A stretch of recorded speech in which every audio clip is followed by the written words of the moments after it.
Les 22, 23 et 24 juillet 2022 s'est tenue à l'EPP Okeo au centre de la commune de Savais l'Assemblée générale de refondation de l'Association des résidents et ressortissants de Okeo.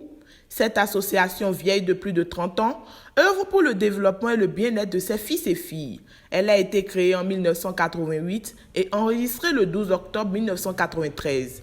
Josué Mvodé, président du comité d'organisation. Mesdames, Messieurs, votre présence ici ce jour témoigne de votre engagement pour le développement de notre cher village. Vous avez compris que le développement d'une localité dépend d'abord et avant tout de ses fils et filles.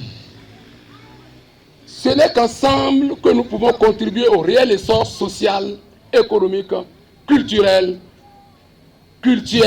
sportif et que sais-je encore de notre village. C'est pourquoi la présente Assemblée générale est placée sous le double signe de la refondation et l'unité.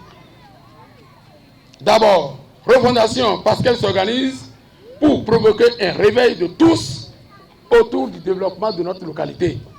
Cette cérémonie officielle s'est tenue en présence d'un parterre de personnalités, à savoir le préfet des collines, le docteur Saliou Odoubou, et le président de Moël Bénin, Jacques Ayadji, et sa suite. Jacques Ayadji et le préfet des collines s'expriment. Le développement de Okeo ne dépend que des fils et des filles d'Okeo. Je demande à vous toutes et à vous tous ici d'intérioriser ces paroles fortes afin que Okeo ne soit plus du reste. Le président Patrick Talon a mis sa main sur Okeo.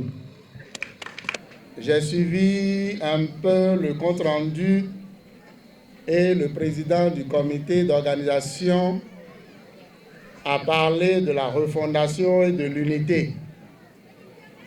C'est ce qui est intéressant dans cette séance d'aujourd'hui, dans cette assemblée générale extraordinaire élective. Refondation parce que les associations de développement, on en trouve.